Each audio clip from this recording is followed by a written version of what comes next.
Live from Studio A in PressCorps World Headquarters, this is Zero Dark PressCorps.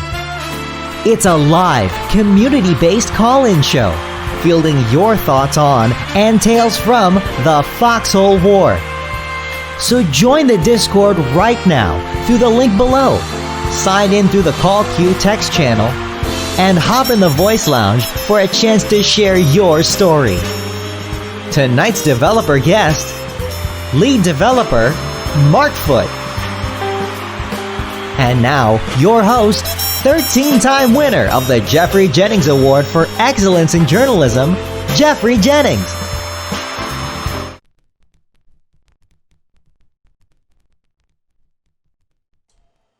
Welcome to Zero Dark PressCorps, just as the man said. Here, I believe this is our 28th episode. My goodness. Mark, do you remember when the devs started coming on these things? Because I know originally it wasn't like that, but then you've been for a lot of these in. Yeah, did it start last year, or that we started coming onto these, or was it even before that? I don't remember. I'd have to go back. There've been so many of these. But it's actually been really nice to look back on and just see how much of the community we've managed to wrangle together. Although even then, honestly, this is just a microcosm. The loyal callers that we have, who I love dearly, just a microcosm, because there's a lot of people that watch this on YouTube who never have the chance to go on to come on because they're in a completely different time zone. They shouldn't wait until 4 a.m. to talk, but unfortunately that's something we hope to work on soon, but plans pending. So we'll leave it at that for now. But welcome to Zero Dark PressCorps. It was originally a post-war thing. I think that I forget. I think the intro might still say that, but honestly, now we've just kind of scheduled. I know I've kind of inadvertently kind of fallen into this thing where I do it opposite the dev stream. So about when the dev blog happens, or would happen normally. But I guess we're filling that void in the meantime. But yeah, tonight we have lead developer of Clapfoot and of the game Foxhole, Mark. How are you doing? I'm good. It's been super busy. I can imagine. Yeah. With the official winter update happening in January, which will be the first time I believe it'll come not in time for Christmas. That means you probably still have a lot to work on through the holidays, but I'm sure Clapfoot's gonna. Are we gonna see cyberpunk levels of crunch for the update? No, we try not to do that, and right. We're in a good position where it is always good to get these big updates out before the holidays because you get to really capitalize on the business side. But if there's one thing that we learned is that it doesn't, in the long run, it just matters more that the update is done right and that the team is healthy. And these short-term gains sort of never really pay out in the end. So this time, kind of sucks on the business side, but I think it's going to be better for our sanity. Yeah. Certainly it's going to be better for my own sanity, and I think the update is going to be better as well. So. All right. Yeah. We'll wait and see. We'll wait for that big. Actually, no. I think the big dev stream was the last one where you announced a bunch of the features and the updates. So yeah, it'll be exciting to see how those come along. Well, before we get to our callers, I like to open up with some opening questions. Full disclosure, all of I guess except for that one I just asked, but for the most part, my questions were shared with tonight's developer guest prior to tonight's show at my own behest. I do so because in giving them time to prepare, I believe they give the clearest answers. Additionally, they're about to receive plenty of questions that they didn't have time to prepare for from tonight's callers. Real quick, Mark. Surprise question. Did you hear any peas, like any popping there just now?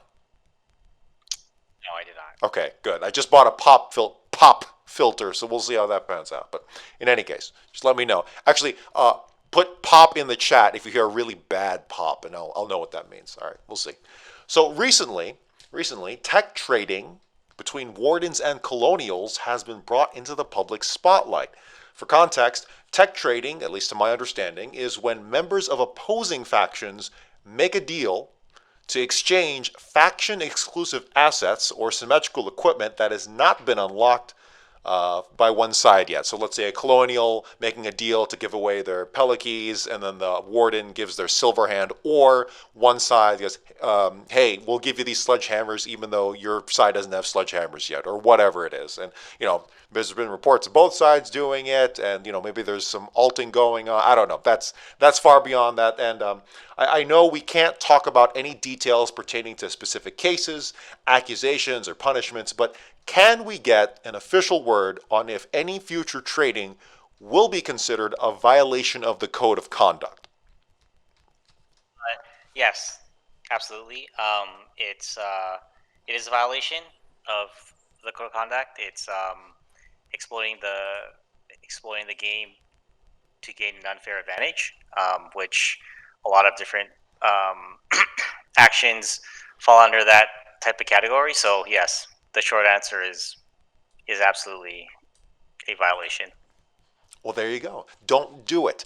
But we could hammer that home for the next hour, which I'm sure plenty of people have done on Reddit, in case you haven't noticed, at least in the past week. Which is funny. It's funny to look back on, because a lot of these drama things, they tend to, looking back on them a year or a month even later, it's whatever. But regardless, something that stuck with me was it was some other incident, but KFC was on that Zero Dark PressCorps, and he said that ultimately a lot of what happens in the gray area, or a lot of opportunities, shady opportunities that happen, is kind of the dev's fault. And that's him saying, that's KFC saying that, just because of the way the game is designed.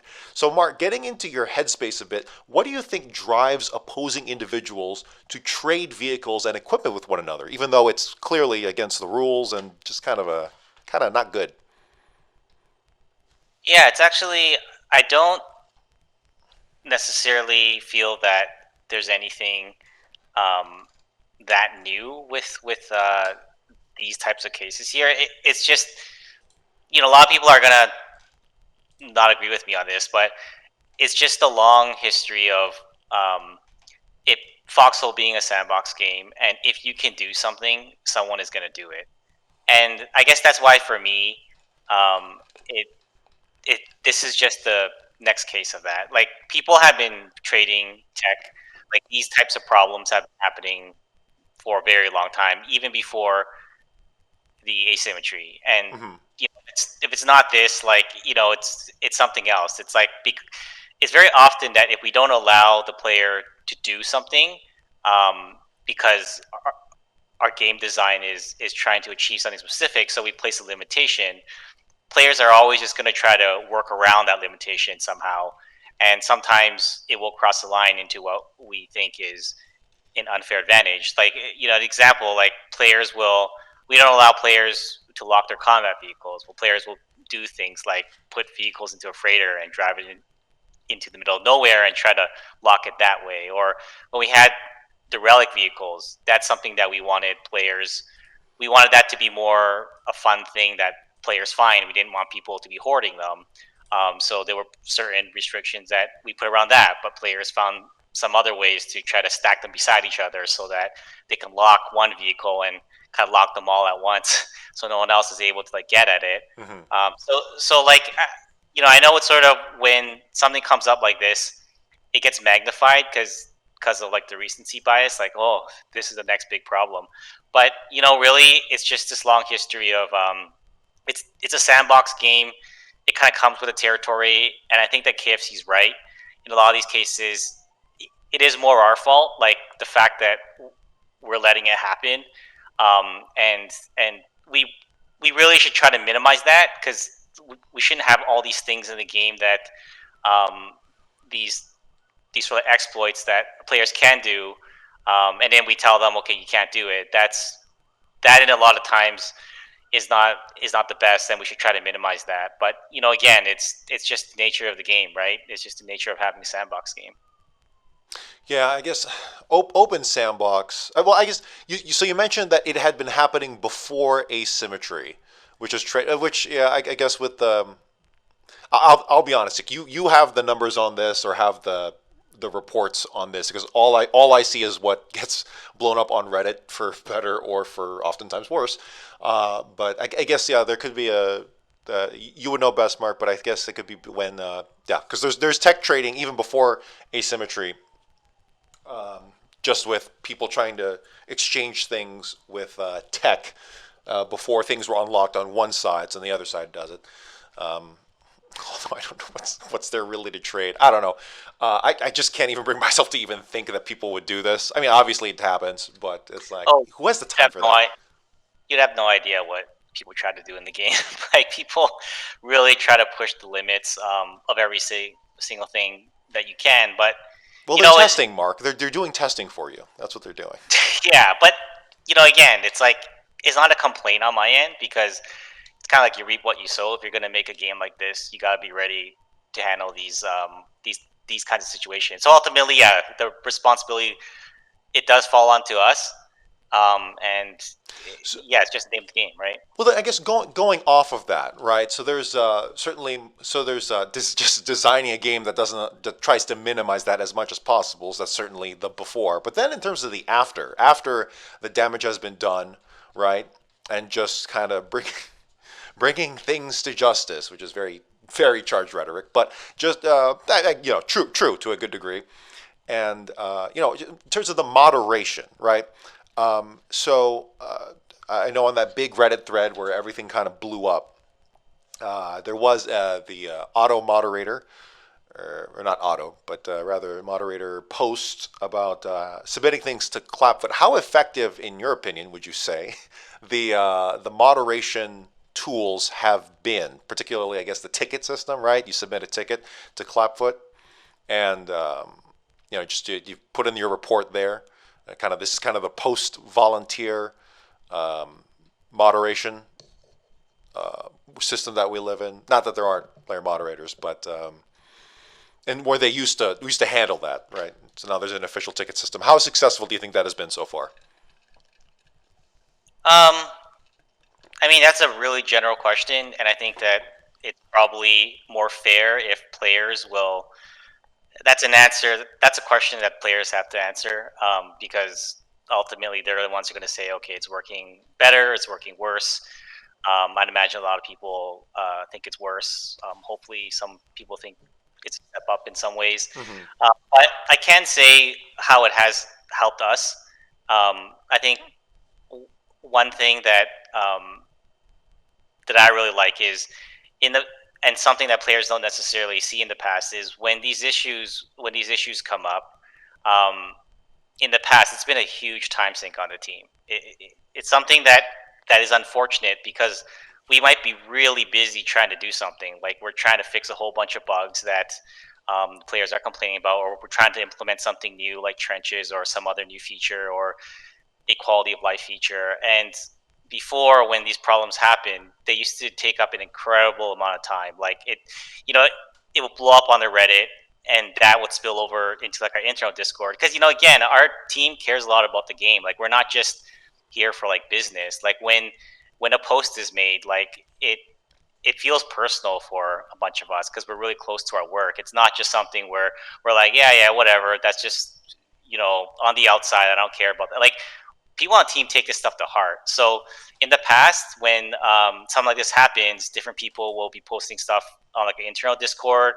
Some people will be upset. Some of the devs, might be frustrated. And this is like, we're talking about like this could steamroll potentially like a whole day or two of our work, maybe even more, right? And in those 2-3 days, we could have done so much work. We could have fixed so many bugs.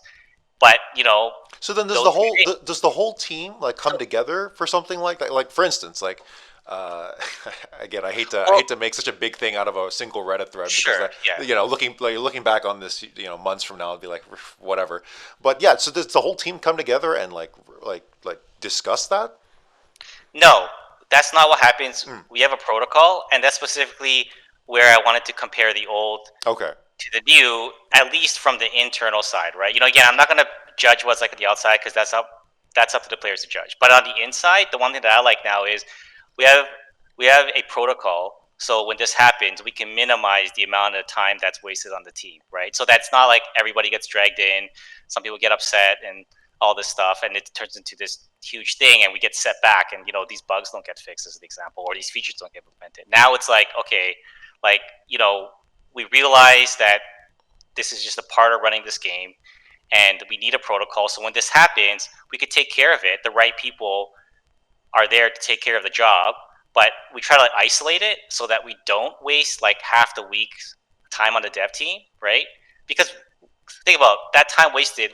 We can't be trying to solve some of these problems, right? Mm-hmm. We could try to be solving some of these problems more in like an automated way. Or, for example, when we, the best example of this is something like VAC, right? Like, the more time we were spending getting dragged into these problems, the less time we were spending on things like VAC, right? The less time we're spending on these really important things. So that's the benefit that I can see, right? Is that this protocol has made it much more, at least on the inside, we're able to manage it better, right? So, because trust me, this stuff, like, it bugs some of us, right? Like it's this is personal work. It's not, we're not working for a huge like corporation where something happens and we just totally don't care. Like everybody cares. Like everybody's working on this game, right? It's yeah. So going back to the issue at hand then with the trading, which has been a thing for a while, but it seems to be potentially on the rise. Again, no numbers on that. It's just what we see. But in terms of it seems to be on the rise with asymmetry, and it seems to be becoming more and more of a thing, at least in terms of the drama, outsizing it all. How do you think? What is the best way to approach this? How do you plan on potentially mitigating that through a design aspect? And sure, like just saying better moderation overall, but just from a design aspect, how do you think that can be mitigated? Like, are there anything on the drawing board right now? To be honest, we got to talk about it. It's we got to talk about it internally, because like I said, one of the big differences now is we don't stop the whole team when this happens. Right. That really is terrible. It's like, okay, imagine something happens on like Monday. We're like, let's just throw away the plan for like the winter update and everyone come here and talk about how we can fix this problem. Think about how terrible that is, right? So now it's like, okay, we recognize that something's a problem. We put it in the schedule. There's going to be a time and place. We're going to take a look at that, and we're going to fix it. Every time you alt 1.0 gets delayed another month. Well, like, wouldn't you agree with me that to heart? But I mean, like, wouldn't you agree with me that like certain solutions, rather than being rash and spending and doing sort of some makeshift fixing the problem of the day all the time, that something like VAC, a longer term solution, is better implemented than sort of like reacting to the big thing of the day, right? And just putting in some sort of stand-in solution or something that's just going to still be a problem. It's better to sort of take a step back and be like, hey, you know what? Let's just keep working what we're working on. We're going to schedule this in the right time and place. We're going to take care of it at some point, even though certain people might be vocally upset right now. We'll take that on the chin, but it's more important that this is resolved in a comprehensive way. Right? Oh, yeah. So that's how we're handling this problem. Yeah, that's all drama and crisis management. But you know what I mean. Just handling all that. So I guess wait and see, and we'll see how the design of the game might flesh out more to hopefully mitigate that. Personally, I don't have anything off the top of my head that would be a huge infringement on just regular people trying to play the game, which is always the hard thing, because it's like, yeah, we can make things harder for cheaters, but you're probably just going to make it harder for like 95% of everyone who's trying to do that thing the right way. So I guess it's up to the callers. So please, if you have ideas, maybe I'm sure maybe someone's going to call in about it. If you do, please let us know. But enough about that. I'm sure plenty of people will be talking about that. I actually can't wait to hear the No Man's Land live crew talk about it for 82 DK. That's honestly, I love that podcast. They've got some incredible takes. It's a great format. In fact, Mark, do you watch that? The 82 DK? The No Man's Land live? I've seen some clips of it, but they're long. I don't watch it regularly, no. Yeah. Yeah, they have a good. I just like the format. I don't agree with everything or maybe even most of what they talk about, but I just like it when people talk about the game constructively, and they certainly have that. But in any case, we'll close out and then we'll get to our callers here. So then, Mark, what games have influenced you personally? Not like going into Foxhole or what you compare it to Foxhole, but just you growing up as a gamer. How do you how'd you grow up with your gaming? Okay, well that's not the question I thought that the context was. I thought the Oh, okay. context was going to be Foxhole, but I kind of like it better that way. I don't actually. It's funny because you always tell me that you like to give me the questions in advance. But then I actually just make them completely different. No, it's not that. I actually don't really like that. I like being Oh, you asked don't like that? questions. Okay. No, I don't like it because I find when I have time to prepare it, I start thinking about it too much, Well, there and you go. I'd rather Let me just know. like Okay. Hey, you know what? have like I'll shut up now. That makes it easier for me. I'm not going to think about this beforehand. No, I'm kidding. it's Alright, like yeah. having like a candid response. I actually is find true. it just feels more natural. Okay. Right. But so, anyways, I like this better. So not talking about influence on Foxhole, but just in general games. I guess like man, I started. I don't know. I feel like if I start, I'm going to go on this long thing. So let me pick very strategically. Yeah, like But, give me like 3 or even just 2 if it's that Yeah. much. I was a huge fan of Command and Conquer. I Ah, think there we go. real time strategy was. I was a fan of Westwood Studios and like Dune 2. If anyone was old enough to have played that game, Dune 2, it was sort of like the grandfather of real time strategy. And like the first Command and Conquer just blew my mind. I blew my life savings on 4 megabytes of extra RAM so I can play that game. And it still ran like crap on my computer. But that was a huge one. I'll skip over more obscure titles. No, But don't. No, please. What defines you? Give me the most so obscure whatever. there's a game. It's called Jagged Alliance. Jagged Oh, Alliance. there's got to 2. be some Jagged Alliance viewers. That game, Jagged Alliance 2. I still stand by is the best sequel of any video game that I've ever played. It's so good, and they like improved on the first game in every way possible, and they added new features, but it wasn't like stupid new features. It was like features that enhanced the core, and the game is just so tactile, and it's so unique. You can it's a turn-based strategy game that is kind of open world as well, and you manage your squad, and you manage every aspect of your squad. Like your players they do naturally get better at their stats, but you can also have a trainer in your squad that is good at teaching, and you can get them to train your other squad member. And this all happens in like real time. It's not on some like weird stat screen or something after the mission. This is like as the day night cycles go, you set your guys to train, and they're healing, they're training. It's just it's super tactile, and it's kind of hard to play now, maybe because of the graphics. But there's a very small there is a modding group out there that maintains this, but like they tried to make sequels of it. I think the IP has been passed around a couple of times, but no one has done it justice. Like games have tried, like studios have tried, but no one can do the game justice. I think there was someone else in the community. I forgot the name. Also really liked this game as well, but I've no. ran into a few people who mentioned Jagged Alliance. I've never played it, but I honestly should at this point because I've heard so much about it.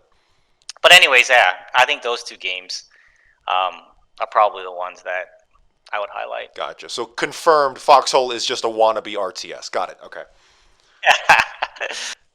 But yeah, oh man. So did you actually give her?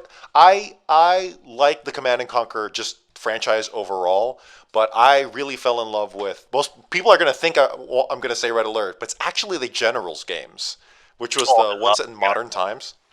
I love General. I played around with like the map editor on that. Oh, that's hell. I tried that myself.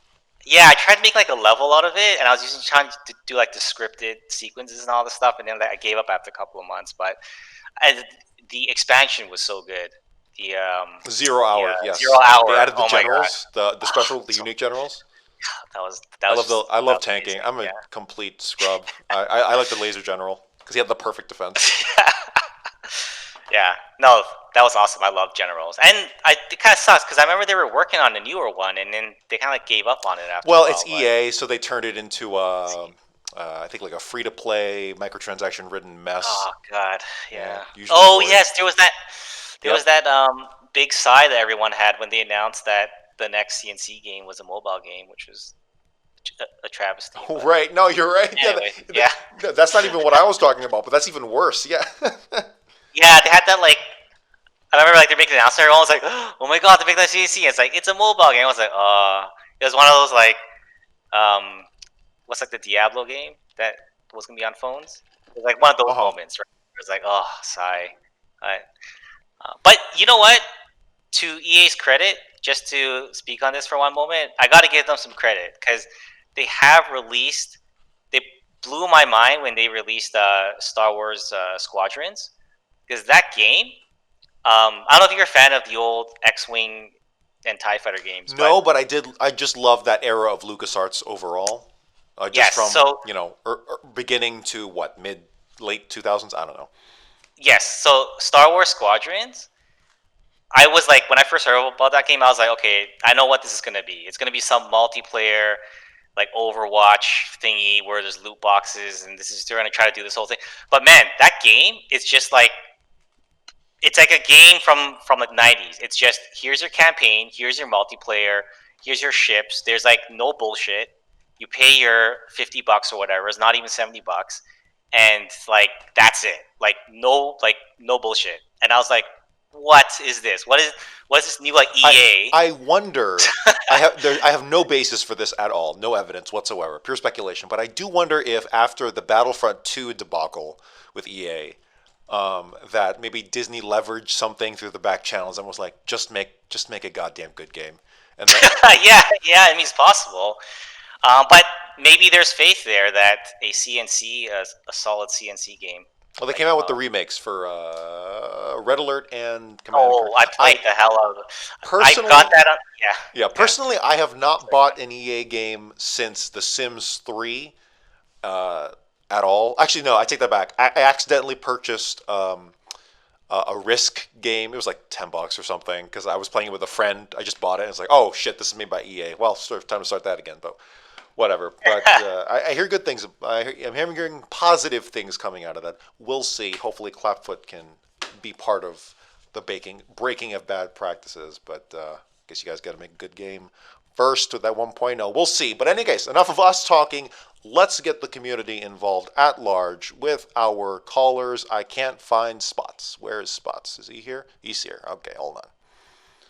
There's actually so many people I have to drag the thing. There we go. This is great. Okay, Spots. Yeah, welcome to Zero Dark PressCorps. How are you? I'm out of hell. Yeah, no, that lounge chat looks like absolute hell right now. So yeah, go ahead. It's just like, oh, drama, oh, Lurkus, oh, insert every possible drama that involves colonial That's what I players ever, figured. including vehicles. Yeah. All right. Yeah. So we'll get ready for that tonight. But in any case, Spots, what'd you have for us? Just some simple stories before hell joins, before hell comes and just eats the devs out. I have a simple story about tank crews, about some little funny stories. Yesterday I was out in Amethyst responding to a war invasion that was happening that day. So they had some tanks, and I saw one of them. So I didn't bring out my usual AT loadout, which is just stickies and a binocular. So I was like, I know I was basic rifleman, so I was looking at this like, you know what? I'm just gonna run up to the tank and let it kill me, so I can just spawn back in and grab some stickies. So I just took some casual rifle shots at it, and it decided back up into its own landmine. I may have done that before. Yeah, it's just rule 101. Be always observant as a tank crew. Do not panic. For whatever reason. Or I think this was too... Sure, yeah. Well, for whatever reason, mines people think are friendly proof. Like, it's not going to hurt you. Even though literally everything else is friendly fire, for whatever reason, people specifically think mines are okay. Even though there is no evidence that that would be okay. And people just drive over them. It's like, oh no, it's a friendly mine. It's good. And I see it all the time. Oh boy. I don't know. Another little story was I was with Lower Cars yesterday. That was 2 days actually ago. I think Amethyst, or was it yesterday? I'm not sure. But yesterday I was with Lower Cars in a Hatchet 8. Mm-hmm. We were just having some fun. I was having fun with one of my friends until he had to log off and do homework. So we had to get a replacement driver who was, I think, Supplanter. So we were just doing some stuff in Lynn and Mercy before like a massive invasion happened today, and we retook majority of our territory in Lynn. So we were just doing some simple tank shenanigans until we approached the EAT and the gate. And rule number 1 of a tank rule. This should be always remembered for tank drivers. Never ever be near enemy gate. That's going to result in your death. That sounds right. Yeah, especially if it's a fully health gate. So, right next to the enemy base. So we were just killing the EAT they had there. Until Lower Cars, knowing that we should probably back up now, screamed to the driver, who was the planter, to back up. Instead of backing up, he decided to do the pro gamer move of going full speed forward through the gate. And then we're stuck. Oh, well, no, there you go. Yeah, the gate closed on us, and we were stuck, and we were on fire. And the Wardens were being like, oh god, we can capture this tank, don't kill it. And I was the only guy who had, like, a lot of gas mask filters on me. So, long story short, I knocked out the EAT first. Then there was a LUV just standing there, knocked that out. And then I just focused the rest of my attention before I died, because they're about to throw green ash on me, onto their bunker. And I was just screaming a lot of random shit just to confuse them. Mm-hmm. And I eventually did get killed, but I failed to kill the bunker. But I'm not sure what percentage I got it down to. Oh, did I mention Helping Hans was there as well? Any chance to be on Helping Hans's stream? So I'm assuming he was your opponent, because you're Colonial usually, right? Yes. Right. Did he? As well as that. Go ahead. No, you couldn't hear me in the background. Okay. But I didn't get mad or anything. But yeah, as well as that, yeah, just beware of what's coming up ahead. It's just about to be an absolute hell for I feel bad for you, Markfoot, because they're gonna scream about, like, oh, the mortar half-track's overpowered, even though... Hey, he's an adult, and I'm a big boy too. Right. He can take it. But he made a bad game, so that... No, I'm kidding. But, like, he made this game. He can take it. Right. It's just be prepared for a lot of tough questions. Yeah. Whatever. It's fine. It'll be fine. Yeah. Spots, thank you so much. Appreciate it. Yeah. Always with your stories. Just want to start everything simple for tonight before the main stop playing it up. Stop playing it up. It'll be good. He can take. He's getting paid to do this, so that's fine. It's like Max. It's like that's why I'll never want to be a community manager. All right, Spots. Thanks. See ya. Okay. All right, coming up next, LaFarfaday, welcome back to Zero Dark PressCorps. How are you? Hey, how are you guys? Doing well. What do you got for us tonight? I got a couple of things. I have a couple of general things I got to get out of the way first, though. Sure. First of all, Markfoot, where is my bunker destroying harvester? He's checking in. Oh dear. I expect an answer.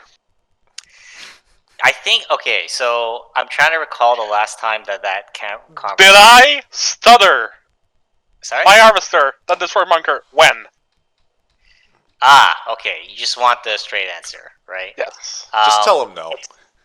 It's not going to come in the next update, or the update after that. Wrong answer. But it's the answer, so get over it. I swear to God, I'm going to send to the office a case of lemon. Okay, don't do that. Real talk, don't do that. But LaFarfaday, what else did you have for us? Do not send anything to the devs. Don't do that. But you have against lemons, fruit. That was actually not cool when someone did that. That's dangerous. Wait, someone did that for real? We won't talk about it on here. But Lafarfade, what else did you have? Okay, all right. I have a couple of things. There's a guy that made a post on Reddit. It's called Operation Health, and Health? for those that play, is it like HILT? no, like health, like the health of something, like something that's healthy. Health, yes. Yeah, that's it. That's to throw shade on me because I'm from Quebec. Eh? That's okay. No, that's fine. Okay, so on Rainbow Six Siege, Operation Health was Rainbow Six Siege released 4 DLC. Well, content drop for years. Oh, What they did, the game, yes, the game was broken. Yes, the game was broken to a certain extent at some point, and they decided, you know what, we're gonna take a break from releasing any new content, any new operators, because in Rainbow Six Siege you play operators. And we're gonna do Operation Health, which is going to be, we're gonna take a content cycle that we usually do a content drop, and we're gonna fix what's wrong with the game. The question I have for Mark right now is, would something like this, because there's a post on Reddit about it, you can go read about it, but did this really resonated with me, because you can have, like, people are not begging for new content. The way I see it, people are begging for logic, quality of life. People are begging for bug fixes, for mechanics fixes, for having, timers, seeing what you're doing. Why wouldn't it be, instead of having the next dev stream being, oh, the Colonial are gonna get another fucking thing with 4 wheels that do something, and the Wardens are gonna have another something that you gotta push all the way across the map? Why not have just an update that is just purely quality of life improvement and things that are beneficial for the health of the game as a whole? Julian cries in concept art, but Mark, he has a really good point. Are we going to see like some sort of bug squashing, some QOL, some UI improvements, the content cycle for that? Yeah. I mean, I feel like not everyone is gonna, not everyone's gonna agree on this, but we do that constantly in the background, and I actually, why would I not agree on this?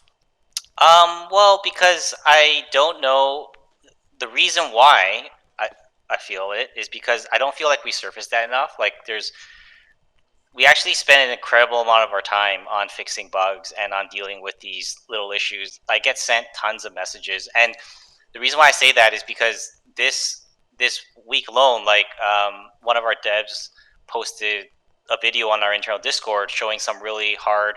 There's this like long-standing problem that with the field artillery, if you push it onto a barge, sometimes they wouldn't be stable. This is very hard to fix bugs that we spent many days on. But it's like we don't talk about those things, right? We just kind of fix them, and we feel like so. One idea that came up was I was like, maybe we should show more that we're doing this kind of thing, because I think players just think we're working on the content, and in fact, the content takes up like much smaller fraction of our time, especially after we've refactored our pipeline.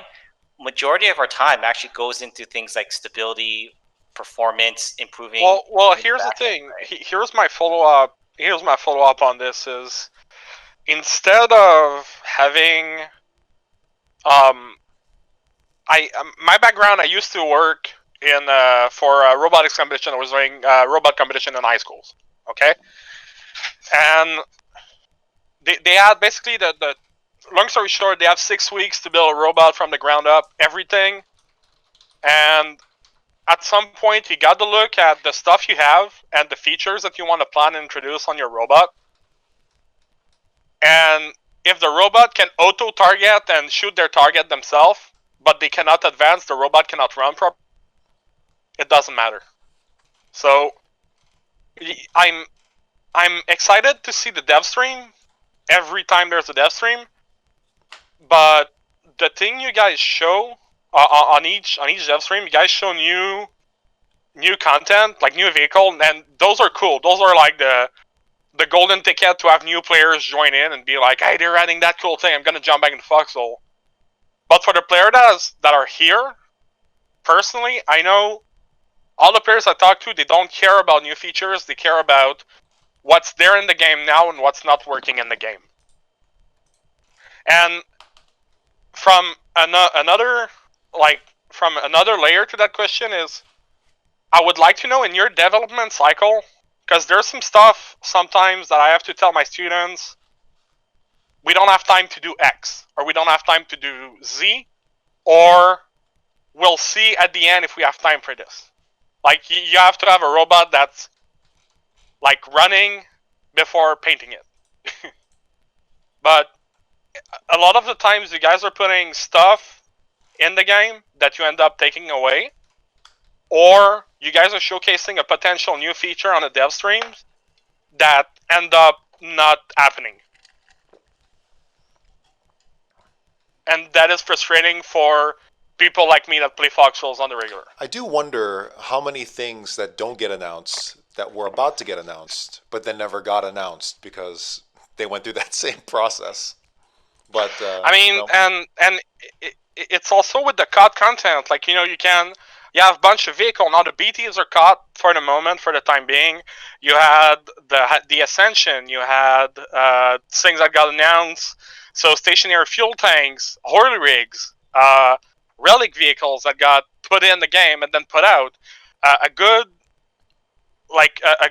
thing this year was during Dead Harvest. You guys spent, I don't know how much time, because I'm not a game developer, on the mechs, and we never saw them. So, as a project, like from a project management standpoint, I don't see this as being like, you know, worth the money. Well, we'll let Mark talk here, but I just think what I'm surmising what you're saying overall is just not feeling like you're getting what the dev streams feel like. You know, what the big crowning moment of the dev stream doesn't really come to fruition, sometimes at all, or maybe not to the extent that people hope for. You might see the same thing with trains, just giving a heads up, precursor of things to come. But I don't know, Mark, the trains Oh comments. yeah, there's a lot of questions and comments there. So I guess if I'm understanding it correctly, the practical question in there was that you would like to see us talk more about on our dev stream, spend more portion of it discussing things other than new features and content. Not exactly. What I'm trying to get is how you guys internally, because I've done project management in the past, and you're the project manager for Foxholes, correct? We don't really have a project manager role at the company. What do you mean? I guess they operate different. I guess they operate differently. They're not Quebec. Okay. They're not in Quebec. What do you mean, Quebec? Here, man. We don't do that kind of stuff. That was a joke. Okay. To me, this is highly strange, but okay, it's neither near or there. What I want to see is, on the dev stream, when you present me something on the dev stream, I want to see that something is going to be coming in the next update. Because I don't care if you present me something and in 6 months I'm not even know if it's going to still be in the development pipeline. That makes sense. Yeah. I did not expect you to agree with me on this, but this is the extent of the question I had. I think that says. I think this exchange here says a lot, which is that it might again. Please feel free, anyone, to call me out on this, but I just feel like that it's again that perception issue of like people think that the devs want to make mistakes or not at all. It's not. It's understanding how the game is developed.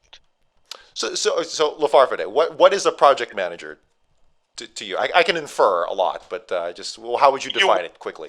You want me to explain? Okay, it's somebody that has a macro view of the project and can see where the project is going as a whole. Mark, who would be the closest to that role in Clapfoot? Yeah, both Alcas and myself. We do overview most things that happen at the company. So Okay, but at the end of the day, you're one of the owner of Clapfoot, so it's your company, right? Correct? Yeah, I'm one of the co-founders. One of the owners, along with Outcast. We make a lot of decisions together. Yes.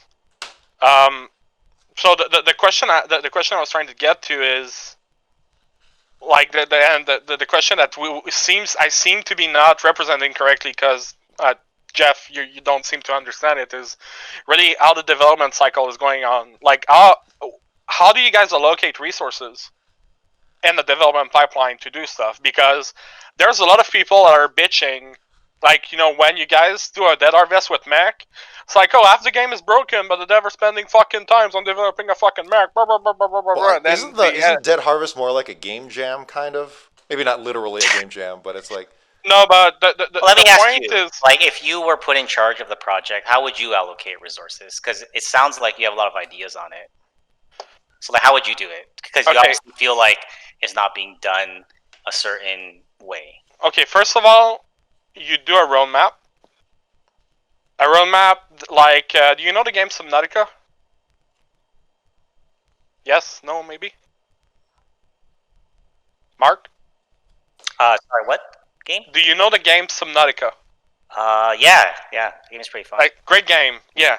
So, in Subnautica, they made their Trello, that was called at the time. Now it changed name. I don't know what name it is, but basically their Trello pipeline, their dev pipeline, they made it public. So you could see each part. So you could see, let's say, a new ship that they're working on. What's going on with it? Is it ready? Is it not ready? Is it falling behind? Is it in the backlog? Is it not in the backlog? If it's in the what are the things they want to do post 1.0, because Subnautica had a 1.0 date as well. And that, so the community can just see that, since it's updated on the daily, and be like, okay, right now we know they're working on, you know, the sea monsters or whatever the thing they were working on. So since it's updated on the constant, you know where the devs are working at, and you know what are the bottlenecks are. So when it's time to go on a dev stream with the community, you can easily reference that and say, okay, so this is where we are, this is where we're going, those are features that we would like to see, that the team's excited about, but we're not there yet.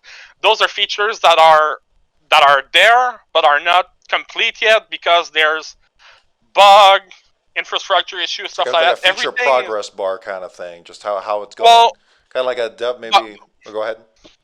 Yeah, but in the case of Subnautica, it was better than this, because it was their internal tool. Like, without like information, it's like, okay, what's going on with this? There's bug, there's this, and this. We would like to ideally see this be completed by X. This, from our point of view, would be completed by Z, or whatever. So it alleviated all the person that were like, okay, well, we didn't have a dev stream, or this. I don't remember the thing they were using, but it's like, okay, we're like, it's not there. Like, we don't know what's going on with the game. It was like, you can just go on the roadmap, and the roadmap is advertised on the website. So Mark, like, Mark, what do you think about any of this so far? Anything stuck out to you, or something that maybe you might think about, might be attracted to? Yeah, no, I think that sounds like a really good approach, actually. Might be like, so obviously you do have Clapfoot does have a roadmap, which is the one you show every dev stream, but it's very generalized, just, you know, every kind of just by the update, and very, you know, not very detailed. Maybe, and again, this might take away from the actual development, but maybe something more detailed. No, I mean, if there is a criticism I can relate to, is that I absolutely do think that in times in the past we haven't communicated expectations as well as we should have. So I can relate to that, certainly, and I think that we can do a better job of that in the future. I think we've, in general, in early access, we tried at the beginning, but I think that we could have done a better job in, you know, again, communicating what we intended to do in early access, and we definitely dropped the ball in a couple of those cases, for sure. All right. And Yeah, go ahead. Well, I think we'll close out with this because we do have to get to other callers. Because but, I think there's some ideas to mull around in Mark's head for a little bit. And Mark, I don't know if Foxhole is selling player data to somebody, but for some reason, since like a couple of months ago, you're showing up on my LinkedIn profile, which is kind of really strange for me. But I always tell you, you have my resume if you need it. But jokes aside, I just want to. This is the most aggressive interview I have ever witnessed. Exactly, it's like. Ever witnessed. Yeah. All right. There's going to be some people that are going to be coming up after me, and that's why I wanted to end it earlier, because I want those people to have their thing. Why is everyone... Okay, go ahead. Sorry, finish. The discussion might be heated, but what I would like to ask you guys is see past the anger and find the source of the issue. Okay. This is the only thing I'm going to say. I'm going to let the people talk and do their thing. But yeah, just like Spot was like, oh, it's a hell, it's coming, you guys are going to get grilled. Just see past the anger. Why is everyone doing this? They've gone through worse, I think. Yes, I'm sure it is. But like I said, I'm going to go now because people need to talk, and yeah. All right, have a good one. See ya. Thank you. You too. Man, what a prologue. Jeez Louise. All right, coming up next. Stranger Days. Yeah, right? Okay. So, Stranger, hey, welcome back. How are you? Hello. Time for a change of pace and for me to talk about the same thing I did last week, probably. All right. I will say, when a warden talks about colonial vehicles, the colonials absolutely love it. So, yeah, go ahead. Oh, yeah. No, it brings up viewership quite a bit. I am here to discuss very specifically how I think that the developers have been very lazy with only giving colonial vehicles the downside of open-topped. It seems like, yes, it is a big downside, but it is a downside that is less powerful depending on the vehicle that it's on. For example, with the light tank destroyer, I think that the open-topped nature doesn't come into effect very often, because it's all... assuming that the players playing with it know how to tie their shoelaces, it is beyond the maximum range of all of our tanks. It is faster than any light tank that the Wardens have. The only faction who actually has a light tank that can get to the light tank destroyer and keep up with it is actually the Colonials with their Kreneska, and only boosting even then. The Kreneska also has an increased reload speed, even more so than other light tanks. It reloads faster than a light tank. I bring all of this up because I feel that the LTD is incredibly overtuned. Markfoot, last time we were here, you said that we should not be comparing the light tank destroyer to the Silverhand. What vehicle should we be comparing it to? It's so... yeah, I remember hearing what you said on the last stream when Max was here. I was listening to that podcast, and you had a lot of things to say about the entire tree, actually, if I recall. In terms of the ATLT, it's in this very strange situation because it is supposed to be somewhere in between the AT half track and, I guess, I hate to even say the Silverhand, but as Max talked about last time, one of the struggles that we're having with right now is that there's just not enough of the end game there that is filled out. And we're having to make balance changes to keep the game stable until those parts of the tree are actually filled in. So, I think that's where some of this comparison is probably fairly being made between the ATLT and the Silverhand, but really in the long run, that's not the comparison that we want to have, right? It's an unfortunate situation of right now. I think you do actually have a vehicle to compare it with already, and it's the anti-tank half-track. And the differences between the anti-tank half-track and the light tank destroyer are astonishing. The anti-tank half-track, I think, is a perfectly fair vehicle. It comes out roughly the same time that light tanks do. It's on a standard half-track body, so it's slow off-road and slower than a light tank overall. In return for having the 68mm gun, one of the most powerful weapons in-game, it has a lowered reload speed, and it only has the same range as light tanks and battle tanks. Meaning that in a tank v tank engagement, it has to sit back, wait for the tanks to engage, and then act in a supporting role. This means that it doesn't overtake any vehicles in its role. It is an anti-tank support vehicle. The light tank destroyer is a vehicle that I think should be in a relatively similar role, but the issue is that it has all of the upsides of a light tank with the 68mm gun on it. And then, because it wasn't quite strong enough yet, it also is as fast as the Silverhand, which, honestly, the Silverhand does need a speed decrease.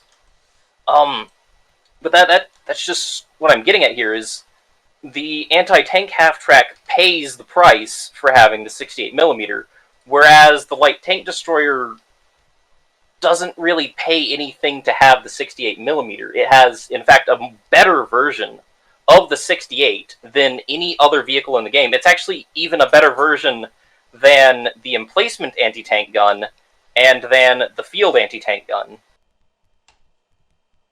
Oh, sorry, keep going.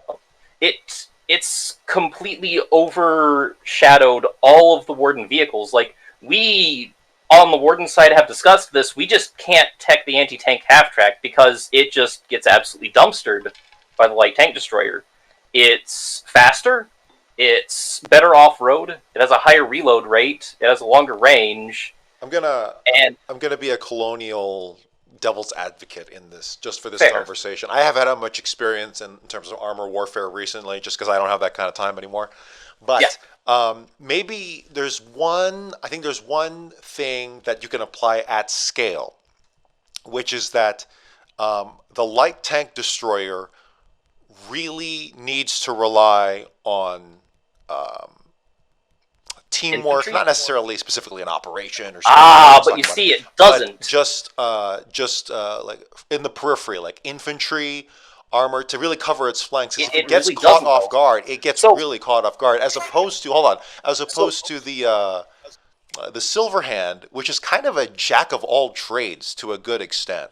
And when you apply it at scale, the average, I have noticed, and this might just be because the light tank destroyer is a newer vehicle, therefore it takes a little while for it to get acclimated. But even that could play into the argument too, which is that it's a little more specialized, the light tank destroyer, with some not cracks, a literal open top, that I have seen get stolen a lot more. Personally, this is anecdotally, I don't have the numbers on this, but as opposed to the Silverhand, which is a little more self-sufficient to a degree, of course, but it's a little easier to get your hands on it because you have two literal turrets that can cover a wide area, and it's kind of a jack of all trades, which means it doesn't necessarily have to be in more specialized hands, veteran hands, in order to take full advantage of it, as opposed to the light tank destroyer, the Pelikes, which kind of does. So at scale, there's also that factor of just how does this apply to the average player as opposed to just the stats alone. I don't know. Am I making sense?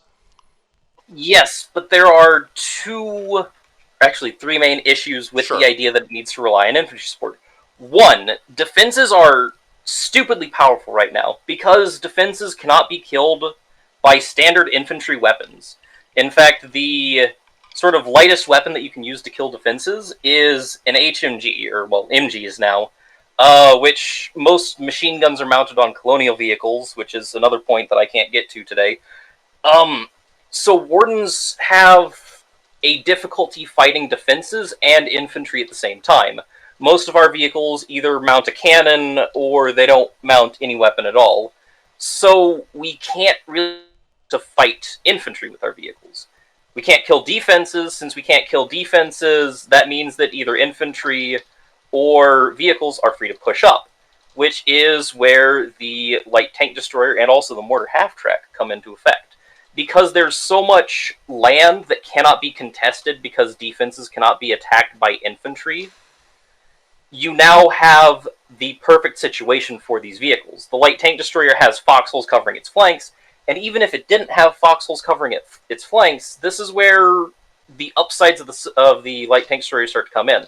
The light tank destroyer isn't just as fast as a light tank, it's faster than a light tank, and it's not just as fast as a light tank going forwards, it has its maximum mobility going forwards and backwards. And because of the way mobility and movement currently works in Foxhole, if a tank is fast, a tank also turns fast. So despite the light tank destroyer having a fixed gun, it can swivel its entire body quickly enough to fire at infantry. Which brings in the next point. Its reload speed is so fast that it doesn't need to care that it shot at infantry. With an anti-tank half-track, crews actually need to think, okay, well if I shoot at this infantry guy, I have like a 3-second reload, which means that I won't be able to engage in this tank fight, which means that our BT doesn't win this trade. So now I need to not shoot at this infantry, cross my fingers, and hope that the infantry near me aren't drooling from their mouths and looking at me, hoping I'll do something about them. The light tank destroyer can just be like, oh, there's a sticky runner running at me. Well, I'll just reverse. Or they can be like, oh, there's an anti-tank gunner shooting at me. Well, I'll just turn and shoot him. I know these things because I tried. I tried very, very hard, and I don't really mean to toot my own horn, but I am a very experienced infantryman, and I am also very experienced when it comes to anti-tank combat as an infantryman. And I couldn't kill any light tank destroyers when they had competent crews that were semi-experienced with this vehicle. Certainly, the light tank destroyer in the hands of a non-veteran player is incredibly weak.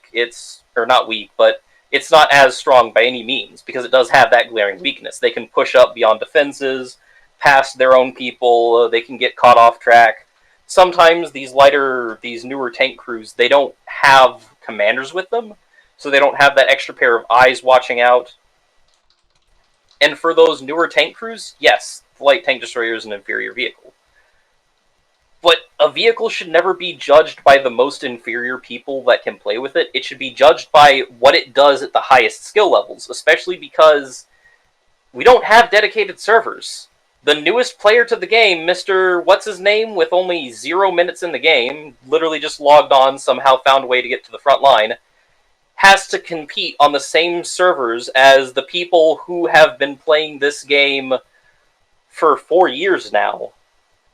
There's not really a way for them to differentiate, so these players of varying skill levels need to compete. The light tank destroyer does horrible things to the Warden vehicles, and we really don't have a way to fight it. It's faster than our light tanks, it's longer range than our long-range vehicles, it reloads faster than our heavy vehicles, and the 68mm cannon is absolutely ridiculous to fight. Now, saying all of this, I didn't come in here with no purpose. I actually would like to discuss ways specifically to keep its identity as a tank sniper, which I think is an interesting idea. A light tank sniper whose job is to support vehicles and whose job is to push up alongside the armored column. It's cool. I like it. I'm down with it. But its identity needs to be pushed more towards the sniper part, I feel, than to just be a better light tank. Because right now it is just a better light tank.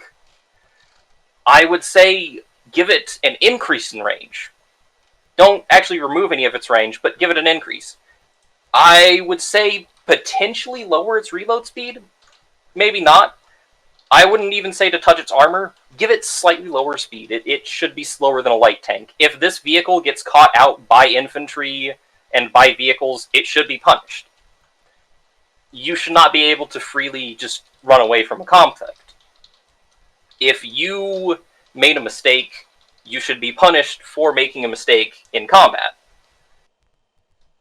It's actually one of the reasons why in MOBA games I really hate hyper-mobile assassins, because they just come in, destroy somebody, leave, and you can't do anything about it. There's no counterplay. Mark, any thoughts on any of this right now and how that applies to Foxhole? Oh wait, one last point about light tank destroyer, and the biggest one: lean into the identity as a sniper, specifically with how the sniper rifle in Foxhole works. make it so that way the light tank destroyer, while it does have this great mobility, decent armor, and an amazing gun, it needs to stand still for a little bit. It needs to reposition and then line up its shot. It doesn't just have longer range. It would need to sort of pick and choose where it's going to fight. And then if it needs to reposition, it basically has the accuracy of a shotgun if it wants to try and fire at tanks. That would allow it to maintain its identity as a tank sniper and still have this increase in range and still have this decent mobility without compromising it as a vehicle, just completely making it relevant. Or removing it, like the Ascension. Yeah, I can hopefully offer a couple things there. So I guess two things. One, these are like not directly addressing your issues or anything, but just two related points that I want to make. One was the half track, the AT half track is going to see a buff on the off-road speed. That's going to be going in. It wasn't in the dev branch, but we did some. We took a further look at some of the feedback, and we did some more testing over the last couple of days, and it's going to be seeing a buff there. The ATLT is going to see a slight nerf in its reverse speed, but that's not going to address your issue. The question I want to ask was, in the framework we have right now, so if we weren't adding in any new content, if we are where we are, and the ATLT was kind of at the had the similar trade-offs as the ATHT, so it was like had similar downsides, right? And then the Wardens just had the silver hand as is, and the battle tanks weren't in the game. Do you think that the end game would be fair for the Colonials? Yes, because they still have mortar half tracks. But so we'll see how that changes. Sorry to cut off the lead developer, but no. I don't know. I feel like I don't know if Max was hinting at the wrong thing, which happens sometimes. But I thought there were changes coming to not just mortars but artillery overall. I'm sorry, Mark. Go ahead. No, there are definitely changes. His hinting was correct there. I guess I'm just trying to. So much of what's theirs right now is us trying to scrape by with what we got, and obviously we're going to get more than that. It's going to be more than what we got. Hopefully, we don't have to wait too long for that in the next couple of updates. But with what we got right now, I would say that many Colonials would argue that if the ATLT was at a similar level, had very similar negative trade-offs that the ATHT had, I know, and because they were, so this isn't a theoretical thing, there was a lot of arguments that that wouldn't be a competitive situation, right? But that was the issue. This is how we're keeping things stable at the moment. But I agree with what you're saying should be the way that the ATLT is in the long run. All right, Stranger, I'm afraid we're gonna have to close with that. I'm sorry. I would like to make one more point though, and it's actually about the silver hand, because I agree with a lot of Colonials that the silver hand is overtuned. I wouldn't necessarily say overpowered. And I would like to say that I think one change could make the silver hand much more reasonable in tank versus tank combat to the point where light tank destroyers wouldn't need to be this powerful. Replace one of its two guns with a mortar. Just a direct fire mortar. Give it less range than 65. And that would, I think, fix it versus other tanks. That's it. A direct fire mortar with less than 65 meters range. Because it wouldn't do anti-tank damage anymore. Mortars got nerfed vehicles. So it would maintain its power against defenses, it would maintain its reload speed, but it would no longer absolutely dominate any tank that made the mistake of attacking it. Yeah, that's it. Just replace one of its guns with a mortar. All right, strangers, thank you so much for sharing your opinion, as always, on the state of the vehicle game. I do hope there's a Colonial equivalent of you at some point. Someone who comes. Don't worry, it's all on Reddit, and they Okay, haven't been there banned you on go. Reddit, so they can make their opinions noticed far more often. All This right. is my only platform. All right, stranger. Thank you so much. See you. Goodbye. All right. So we actually have a text question here, and it seems like a very it's actually something that I asked Max about as well when he was on last time. So this one comes from the Warden Navy's Pytherby. I hope I said that right. My personal petition / redress is that it's been 13 months since they removed operations and hastily replaced with the substandard and inadequate current squad mechanic. Operations had been a critical and significant means of incorporating newcomers, low ranks, and allied units of a faction in the large-scale activities that represent the apex of what Foxhole had the potential of being. Relegating the veterans into this long-standing and frustrating mechanic of self-organizing their members should not be forgotten when I still recall the old squad mechanic of officers sharing the burden and responsibilities. A reminder to Markfoot that I asked about this subject in March, reminded him in May, and expected the return of operations, or whatever end-state finish squad mechanic that had been the dev team's original fantasies. And very strong language there, but I can understand it just because operations, squads, just organizational tools that in my opinion, that is literally the one thing holding this game back. Maybe like one of three things, but that's one of the critical ones for me. And I talked to Max about this last show. So, Mark, what are your thoughts and any updates on any of that? Yeah. Yeah, there is. We are working on a tool that is higher level than squads, I would say. Okay. But one of the reasons why that stalled, we were actually doing heavy planning on this in the last 2 weeks. So some stuff is in motion that wasn't necessarily in motion when you talked to Max about. But we have to do some. It's kind of difficult to talk about this without getting into the technical side. What are the main obstacles to getting it together? Is it like a coding thing? No, this is what I'm talking about. This is exactly what I was going to talk about. Yeah. Okay. It is extremely technical, right?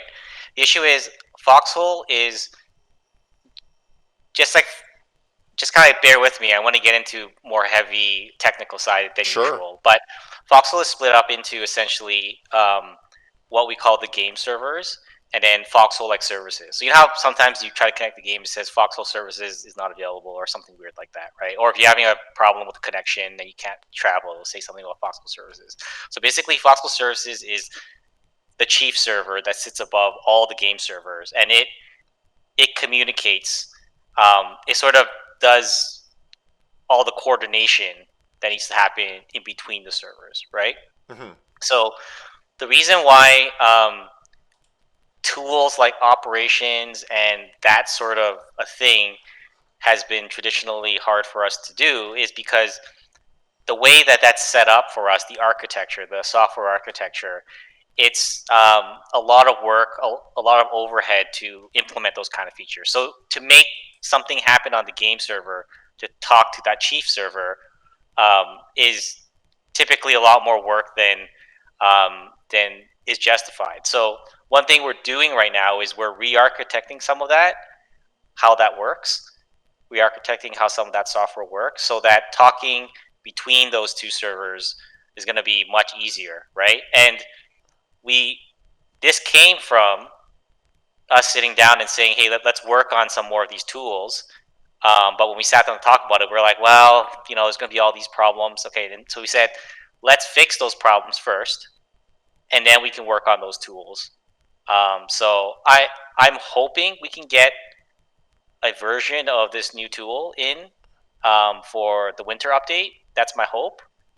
So hopefully there's one more social tool in there that's going to be coming, but it's contingent on this re-architecting effort to work out, right? So to come all the way back around, yes, we are working on something. I don't think, though, to temper expectations, I don't think, I've been hearing you talking about this many times, and I do hope we can spend much more time in this, and maybe over time we'll have something that resembles, has some of the utility that you're constantly referring to from other games, right? Right. So to temper expectations, I don't think this new thing we're adding in is going to suddenly blow your mind and be like, oh my god, I can do all these things. I can like drag and drop players and all these different squads. I don't think it's going to be that, but I do think it will be a step up in terms of tackling that specific issue that you said, where trying to get different people on board hooked into these social systems. I think it will help with that. I think it's going to help with, like, if you were working together with someone in game, you're like, hey, do you want to join up? Do you want to be part of my group? I think it will help with that sort of thing, right? And hopefully there'll be some sense of like some minimal sense of roles, so that players can better organize themselves. So that's all I'm going to say about that. Temper expectations. It's not going to be this insane thing that not like the ultimate tool, but I do think it's hopefully going to be a step up, right? Okay. Well, yeah. So you describe it as a technical issue, and so actually, how, as someone who is speaking ignorantly about what is happening behind the scenes, how hard would it be to implement drag and drop moving between squads? Just say, like, relatively, like, okay, or just hard. Like, that would just be hard to do, realistically. I'm thinking. It would be hard to do with the way that things are that architecture I was talking about. Okay. It'd be hard to do with the way things are set up right now. Gotcha. It'll be easier the way things are set up, hopefully soon, but it's still not trivial. However, it's something that, like, we could do something like that. Like, that's not the hardest problem we've solved by far. Okay. Like, we've solved much harder problems. That, I think it's also like the one thing that I'm more interested in is like tools that players are not able to get from outside the game, right? Like things that for sure, right? Yeah, like, I was just trying to gauge it. I was just trying to see, like, technically how hard would that be. I guess not. Like, I know what you're talking about. Like, I know exactly what you're talking about. Like, you're talking about some sort of way to say, okay, here's my company, and here's squads in it, and I can assign everyone like their role and drag and drop them. Right? Is that kind of what you're imagining in your mind? Honestly, yes, yeah, because it's like streamlining all the things that happen anyway. They happen anyway. It's just incredibly frustrating right now for any leader.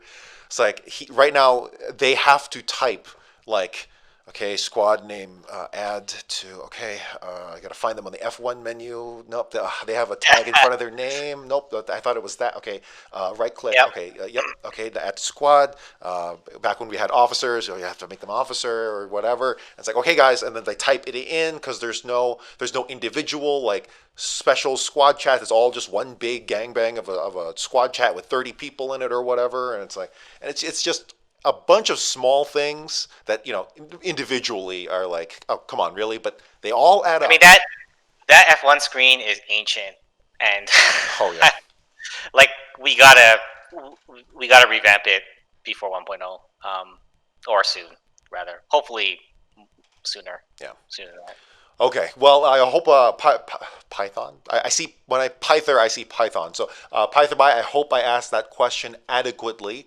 And following up here with the Warden Navy, we try to not have the whole night taken over by a single group. I'm going to see how many we can fit in here before they get cut off. But let's see. Texas? Do we have Texas? There we go. Okay, Texas volunteered to join. I think that's everyone. For the record, I didn't know Lafarfade was in Warden Navy, but that's fine. It's like the second time you did it. It's okay. It's okay. Yeah, it's fine. I'm not even that. I want to just say thank you again for coming out and talking to the community again. I always appreciate it and your candor, and I really appreciate your honesty. Yeah, so I guess however you guys want to work this out. I know you guys had wanted to ask individual questions, but I guess it's something we got to work out because we don't want, as I said before, we don't want a single group hijacking the whole night, which is not your intention. And I don't mean to take away your individuality, but it just is what it is, and there's like a inherent bias thing behind that. It's dumb, but yeah, I don't know. Klaus, how did you want to handle this? Why don't we just shoot down the line? Let give everybody like a quick question Sure. or something like that. Maybe not everybody here has their mic on is going to ask questions. So Okay. So it shouldn't necessarily be everybody. I mean, one of the first things I want to talk about is first thing I want to say is I really don't think the devs have any bias. I want to preface everything I said. I really don't think you guys do. I wish that people would stop saying you guys do. You guys want to make a good game that everybody enjoys, that can sell good. Oh, that's a meme at this point. It's like Collie bias, Warden bias. Obviously, we know Max has a Warden bias, so he can. So I mean, the players in the community do, but I just want to preface that. So the mortar half track is something that is very controversial. One issue that a lot of people are having with it currently is that it can really fire over 100 meters, and I don't know if that's currently what you intended for it to do. And that's kind of maybe my first question. Was that intended to have it gain elevation and it gain so much elevation, distance by elevation? No, I don't think that was a direct goal. No. But is it something you intend to keep, or is it something? It's a consequence. It's a consequence of the system that it's implemented with, and when it was implemented, we were okay with it, but I don't think there was a direct goal there, right? So I don't know. It's a good point. Maybe it is something we need to take a look at. It's a cool feature. I don't necessarily think it necessarily makes it overpowered, but maybe it makes it overpowered when it is on the tech tree. My other point for it is that my gunboat keeps getting pistol down. Sometimes I got motorboats coming up to me with pistols, and the half track is bouncing stickies. No, the gunboat costs 160 armats. That mortar half track, I think, only costs like 50 armats or something like that. 55 armats. 45 armats. Yeah, sorry. It's a big cost disparity for a vehicle that's kind of the same, fits the same role, but one has a lot less health.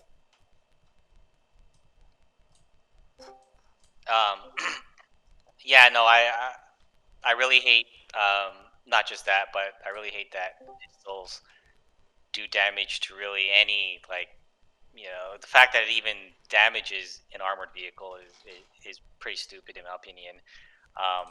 And I know everyone didn't agree with this decision, but we felt like it was stupid in the same way that it was stupid your pistol can damage like a bunker.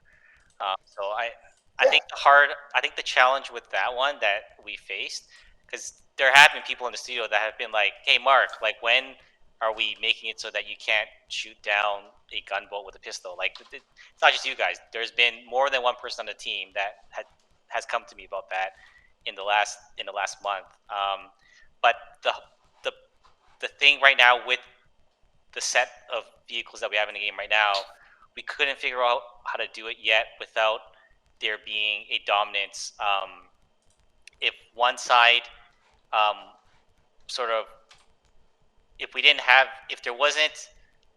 if gunboats were somehow armored against small arms, let's say, there would be a difficult counter to it at this stage because there isn't enough water content there.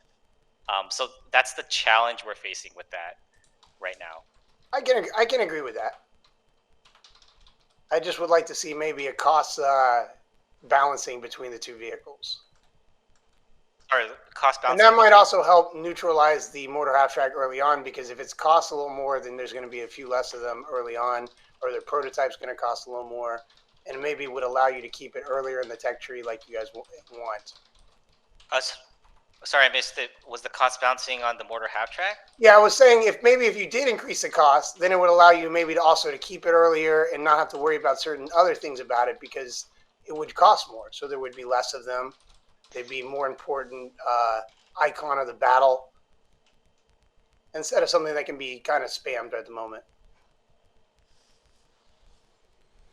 Maybe not a huge increase, but something proportionate, because I would argue that it's much more effective vehicle than, say, the anti-tank half track, which costs almost double that basically. Yeah, no, I agree that we need to take a look at that price again. We did raise it, but I think it could take another look. Or maybe just like a context, if those two vehicles were kind of similarly going head to head in combat, how could there be some balancing to the fact that this vehicle can range shot it, even if it's doing a lot less damage than, say, one whole shot? But they have the chance of tracking and things like that, too. So,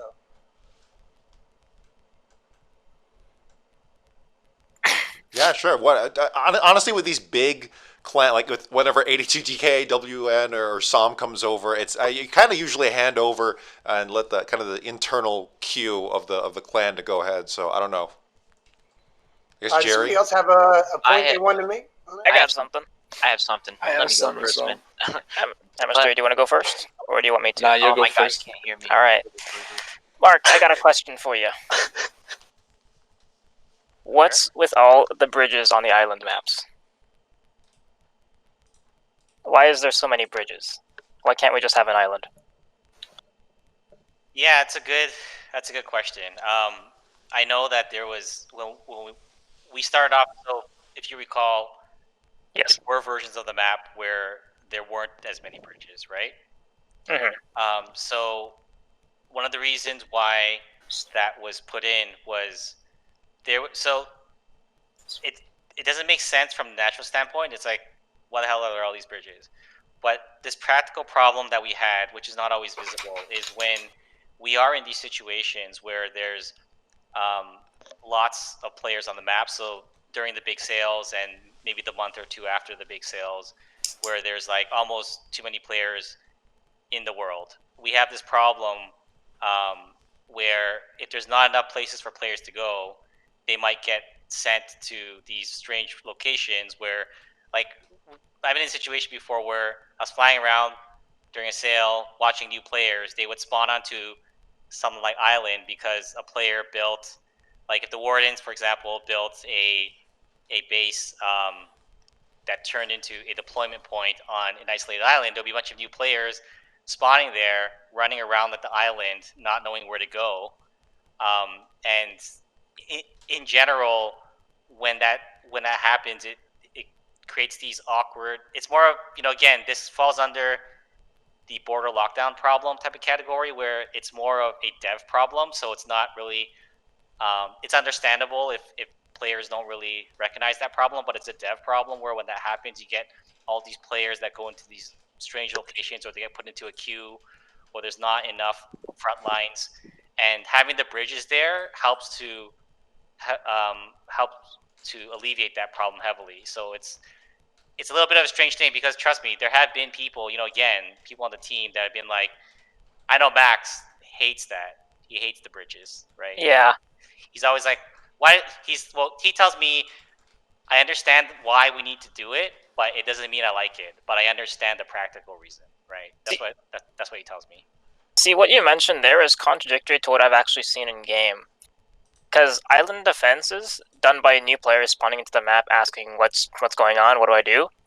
That's some of the funnest moments I've ever had in Foxhole. Like, I think it was in World Conquest 2 or 3, some of the very first ones, where Handsome Hideaway held out till the very end of the war, and new players, old players alike, kept spawning into the island, and they all had something to do. Either wait with a machine gun in a gun nest, or build up shore fortifications. It was so fun. Everyone there had an amazing time, and we don't have anything like it currently in the game. And it's just something that I would love to be replicated. Just an island that you can just hold out. Devil's advocate, what if there is a situation where let's say it's a not well supplied base, so you don't have a lot of those options. It really is. We didn't have any supplies. Oh, so how did you was it shipped there? Oh, no. Like, it was an old version of Foxhole. I don't entirely remember. We did have enough. Was this the self-sufficient? Was this the self-sufficient Handsome Hideaway? Maybe it might have been that. Okay. I think so. Yeah. But just something like that, just a self-sufficient island that's just able to hold out on its own and build up its own, just sort of thing.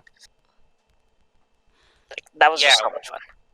I mean, to your point, sometimes we do over pre-optimize for these kinds of things, and like our prediction on player tolerance, like how frustrating might that be? Some people might say, okay, well, for a new player, that's incredibly frustrating. But what you're saying is that maybe that's totally fine. A player gets put into this awkward situation. You're saying basically it's part of the fun to figure exactly. out. Exactly. Right? I think you should listen to KOC's recommendation on this to just like tone down the bridges, because I think it's personally just horrid having all these bridges. What if you just had a separate map of islands? So you had a old school map of Warbreaker, but it's on the sides, and they're not necessarily places that you just can build any. There's no maybe even towns on the islands on the map. They're all just islands, and maybe there's just resources there. This is coming from a clan that plays almost entirely islands. No random person can maybe spawn in there without like a landing ship or something like that. But it's more just like a fight over the resources in the islands, and maybe that could create some sort of dynamic for the naval aspect of the game. It could be mostly water. The map could be number of times in between two island maps. That idea has come up on the team. It's like it comes up every month, and I think that at some point it's going to be done. And I think in general, the water side is probably one of the sides of the game that's the most like unexplored at this point. Like that's where there's a huge buffer of like tons and tons of. So like we have like we've done lots of work on like the building side. We've done lots of work.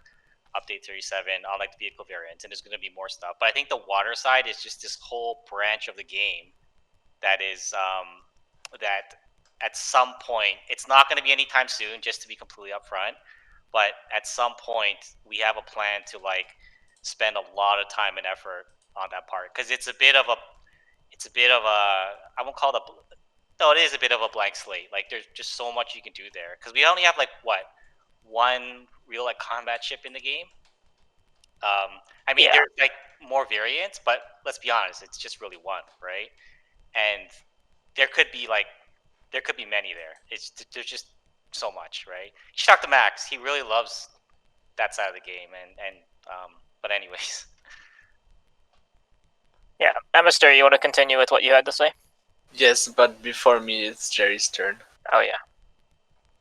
So, I was here to ask why. Okay, the Colonials have a. Tell Amastary. Tell him. He can't hear me. Anyways, so, like I was saying, the Colonial half track or machine gun half track has an extra slot more than our half track, and it's faster off road. And apparently, just because it's light, does that mean it's supposed to like have less health or something? Because currently it takes 3 stickies to kill, and so does ours. And ours is slower and has 1 less inventory slot. And I'm pretty sure theirs is maybe a little more, maybe 5 armats more or less. I'm not sure. Yeah, it's a good question. I'll be honest, I haven't personally reviewed that variant recently, so I would have to take a look at that. It's been a couple of updates, I think, since that one was reviewed. Yeah, because currently our half track is like. Oh, go ahead. Sorry. So the summary, you're saying it was worse than the Colonial one. It has less slots, and it's. Ours has less slots, and it's slower. And it has the same health, so they have a bonus. They have roughly the same health. It's 3 stickies. The main counter to those half tracks is stickies. It's not really tanks, because like there's a period where there's no tanks when you're using them. It's either ATRs or stickies, if there's even ATRs. But there's no downside to theirs, and it has like I said more inventory, and it has roughly the same health. And it's faster, just completely faster. It just outclasses ours in the same role. And ours is kind of pathetic when it comes to it, because we have to normally run on that armor until we get tanks or something later, and we really don't have anything, in the same class as it. So you're referring to which variant specifically? Their half track, their standard half track, is the light half track. The light one, yes. It's the light half track. Not the heavy one, the light one. It has more inventory, same health, and it moves faster. A lot faster. Off-road. Yeah, let me make note to take a look at that. I'll be honest, I'm not going to speak on it, because it's... Yeah, I can understand. It's fine. I review that one, but I'll make note of it, and we'll take a look at it. I think we can fit in a couple more here. All right, so and then we'll finish up. So I have two basic questions. The first one is about the driving times in individual towns, because for example, I don't know, maybe this is a clan problem, maybe not, but like when you do MPF orders of trucks, for example, you have to drive all the way in Viper Pit, for example, like from the MPF, drive to the MPF, get the crate, drive back, and do that like 5 times, which just takes a really long time and is like is an aspect of the game that really seems to like slow down logistics. Will we ever like see an improvement or like maybe a system that can help with those driving times? So this is, just to clarify, this is moving crates like from the MPF to the seaport in Viper Pit? For example, yes. The production parts. Because ever since the addition of seaports, many of the like transportation ways like increased. Yeah, because dramatically. The storage depot used to be beside the garage. Yes. Ogmaran's a good example that I can think of as well. It's really awkward to get from the MPF to the seaport in Ogmaran. It's ridiculous. It's sorry to speak in step up there, but yeah. No, I've heard this from multiple players. This is not a new complaint.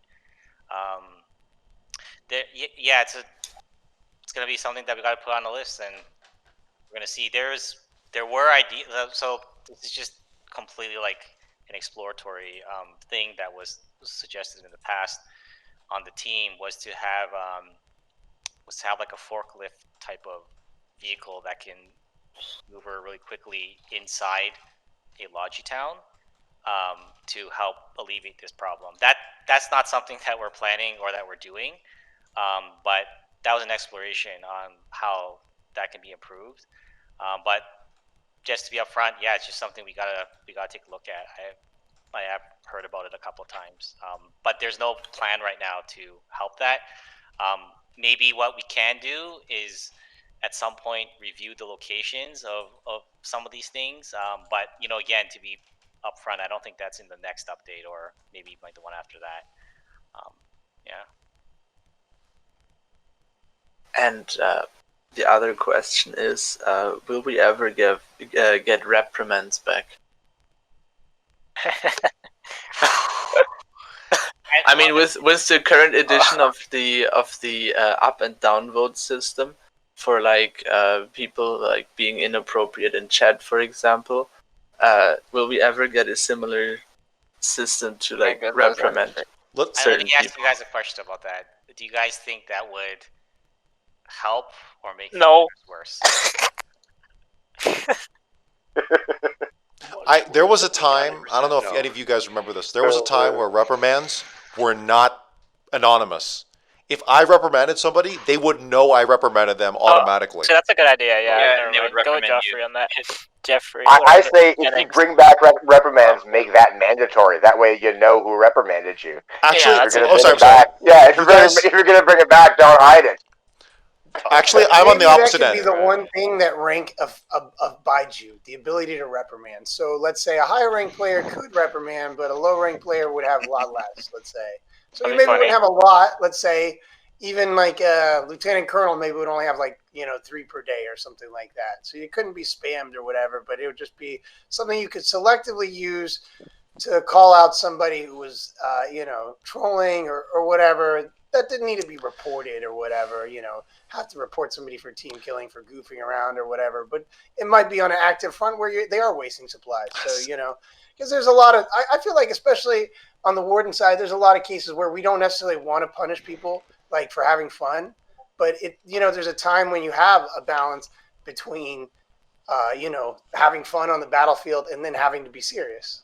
The best example I can think of right there, Vaughn, is the other day when we were holding Ulster Falls and did not want the bridge rebuilt yet. And a newer player kept going to rebuild the bridge. And we were trying to explain to them, please, not yet. and that would be a perfect time for a higher. So it's a situation where we don't want to have to team kill the player. We don't have to vote kick the player. We don't have to argue with the player in game. And so it's a very difficult situation where then you have to try and get the whole team around it to try and stop, vote kick this guy. And, you get the toxicity of being called out for spying and all this kind of stuff that we want to try and move away from when there isn't any real cases. So it sounds like a reprimand is like an intermediary between trying to get them to stop verbally or whatever other way and kicking. It's like the middle between that. Is that what we're... maybe if there was a middle ground, that maybe would be helpful. I feel bad for the poor little no rank that keeps staying as a no rank because he keeps getting reprimanded when he gets private. No, but they wouldn't, like Vaughn said, it wouldn't be continuously. It would be like a single one. And it would be like a message, theoretically, right? Like Vaughn said, like if Vaughn's thing were true, it would be only higher, like of a high enough rank. So it would be literally a higher ranked person in the game letting you know you just did something that you might... What if the high ranked person needs to be brought down a peg, though? Yeah, that's what I was thinking. But I mean, I don't know. Then higher ranks will have reprimands on them. Oh yeah. Would they not? Oh yeah. Anyone above you can reprimand you. Oh. Well, what about the person with the That's highest how that would work? I mean, we're still following ideas here, but that's not how that idea would work. I mixed field marshal. It's probably more of a communication issue, to be honest. And that's the key. It's a communication issue, and I wonder if a reprimand is really worth it because having an inherent downvote button for the whole being of a person, not their message. Not like, something on Reddit or whatever. It's literally like I am giving you a downvote. There's something about that is particularly potent that if you give that to enough people or make it accessible enough, maybe, I don't know. It's like giving people a box of matches, and it can be interpreted different ways that I feel like just verbally or text, at least that provides more context than a reprimand. But at the same time, we kind of default to kicks anyway. So before we go any further, Mark, what are your thoughts on that so far? Well, the reprimand system we used to have, where you did see I don't even know why we did that, but I hated it. I hated it because I reprimanded someone before, and I thought it was anonymous. Because they were being a dick. Could I throw one last super quick thought in before? I'm so super sorry. Okay, fine. Yeah, sure. It's what if it didn't come with the word reprimand? What if the player receiving this, we're assuming it's a lower player in this scenario that is doing the wrong thing because they don't know any better, correct? So what if they receive some kind of message being like, a higher ranked officer is suggesting that you do something different? You know what I mean? You don't tell them that be a whisper? Wrong. Could that just something be a whisper? Like that? Something along those lines, maybe. But like whispers are potentially ignored because they're not seen by the new player because they might be ignoring that chat because it gets lost. Whispers can get lost in the chat. But yeah, we should get a new player in here to say what he thinks. What if it wasn't? You know what I mean? Like, what if it wasn't as sure. important? Like, yeah, intermediary is a good idea, but you see what I'm getting at? Where it's like, what if it was more a message worded to the lower player saying, "Hey, by the way, you might be doing something wrong." Can't you? As opposed to. Yeah, I get what you're saying, but I guess you couldn't. Because couldn't you say right now with the bans? Because okay, so let's go back. Celine, just let Mark respond. You just sorry. I'm sorry. We're all passionate. It's okay. Mark, go ahead. It's fine.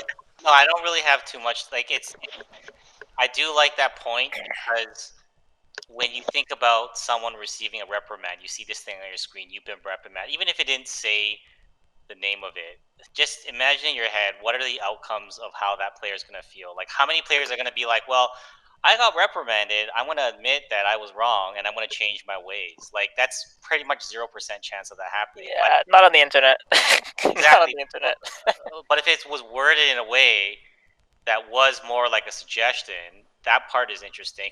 The one positive thing that I have heard from, so there was so many negative things about that system, but when we took it away, there was one thing that stood out to me. I think someone told me that the one thing they did miss about the system was that it provided an in-between that wasn't so harsh as a vote kick, where if they were angry, they had an outlet, but they didn't feel like they didn't feel strong enough to issue a report, but they wanted to get it out of their system that the person was doing something wrong, and they felt that that was the one thing that they missed. So that was the positive. That was the one positive thing that I heard about it. But to that, I'll say, is that gonna be the thing that really turns them around, as opposed to if you're already trying to talk to them, if you're already trying to type things out in chat, which is hell, I get it, but like, is a reprimand gonna be the thing that does it right before a kick?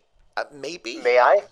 Oh, go ahead. If they're a new player, I genuinely believe that if they are a genuinely innocent new player that does not know what they are doing right, it will. I don't know about that, gamer. Couldn't you whisper them? I remember couldn't you talk to them? Okay, I think we're gonna have to agree to disagree. I'm just going back to my personal. I'm going back to my personal new player experience in this game, which was a while ago. But I feel as though had I been building a foxhole, or like building, let's say building a sandbag in front of a foxhole, just like as the most basic thing, which people have been banned for because of the way the mechanics have been. But it's not something worth banning. It's something worth... Anyways. As a new player, as a genuinely new player to the game, I believe that a small message popping across my screen when I'm doing that thing, coming from a higher ranked player saying, hey, by the way, buddy, just, check in on, make sure you're doing the correct thing. Mm-hmm. A whisper might be lost because of the incessant clicking. That is, I miss whispers all the time, so that is true. But we could go back and forth on this, and I think we're just going to have to leave it there. I'll leave you with the last word on that. We'll close out on that one. No worries, I got one more. You got one more? It's getting late, yeah. Going back on it. I said you can't do that because we can't have a clan hijack the whole night. But gosh darn it, they asked some pretty darn good questions. But regardless, I think we're going to close out with Zackreaver here tonight. I think that's fortunate because I think they were excited about one more person coming in here. Hey, you hear me all right? Yes. Oh. Well, I mostly wanted to keep brief about a couple things, and I wanted to bring up one main issue that was coming up in this current war. So, how's it going, Mark? I've been here like a couple times. Last time I was here with KFC, and I've mostly just been talking about the tech tree and prototypes. I remember you the last couple of times. Yeah, I'm mostly going to try and keep the talk about the tech tree and prototypes brief because it's mostly a repeat of other things. I really want to go back to auto tech, or at least teching not feeling like a constant chore. Because when it comes to Logi, we can kind of prep Logi in bulk and have a surplus so we can feel like we can break. But there's never an end to teching, so having to constantly go to fields to collect tech to advance the tech tree feels like anytime we're not in a field, we're falling behind the enemy team. So just having that on a timer like how it was before Arms Race would be a good step in that direction. But in regards to prototypes, I love the concept for prototypes, but in their current state, they're just too weak. You made them unrepairable, but when they're unrepairable, a lot of them can't be used. There is no situation where I'd want to use an armored car that can't be repaired. Yeah, I think that, so just to, I know you brought this up a couple of times. Hopefully can move the conversation forward a bit. So on the prototype side, I think we should probably take a look at that and see if we can make prototypes a bit more useful without. So something that I'm really personally adamant on. I know Max feels a bit mixed on this, but I do feel that I don't want prototypes to feel like the real thing, because then it kind of defeats the whole purpose of the original goals of the tech tree. But having said that, maybe they are a bit too far on the not being useful enough side of the spectrum, so maybe we can take a look at that. In the case of the auto tech, I have thought about this, and it's tough. If it was, it wouldn't be. There might be a solution in there somewhere of the so the complaint I've heard is that there's this feeling like you have to always feel like you got to tech, otherwise you get left behind. So the solution of it's auto tech, but you can still use your prototypes to vote. I've thought about that. The tough thing to reconcile there is that if that were the case, I think a lot of players would just hoard all their tech until they get to tanks, and then they'll just do a burst of prototypes at that point, which would be the challenge for that particular solution, right? So maybe there's other solutions out there that we haven't explored yet, but just to sort of again move the conversation forward, that is one thing that we did think of. I mean, I understand that, but at the same time, if that might not necessarily be a bad thing, because sometimes people might see an early use for some of the earlier vehicles, and if people want to build up for that, I mean, I like the idea that maybe prototypes just are weaker versions, but being repairable would be a good step in that direction. Either way, I don't want to hang on that too much. Main thing I wanted to talk about is we could really use more tools for tracking griefer actions. The main thing that I want to refer to is there have been a lot of people going around wrenching and taking vehicles and then just either giving them to Colonials or giving them to Wardens, or just a lot of stuff happening in the background, and it's hard for us to track what's going on.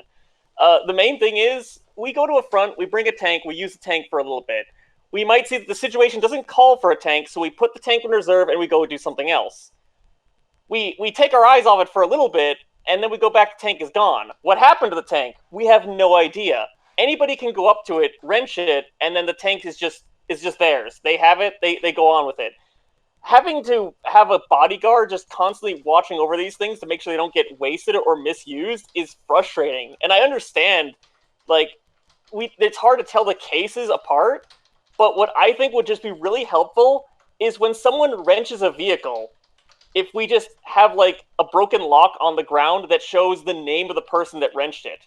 Because currently, the biggest issue with griefers getting away with griefing is that we can't track them. We have no idea that they're doing it. If we're not watching 24/7 with recording software, they can just get away with it. So just more tools to keep watch and see what's going on. Maybe it'll incline them to not do those actions. Yeah, we have I agree with that, and I think surfacing that information to players is something that we want to do more of. For example, the stockpile logs. That's a small step in that direction. What if there were logs for everything else, right?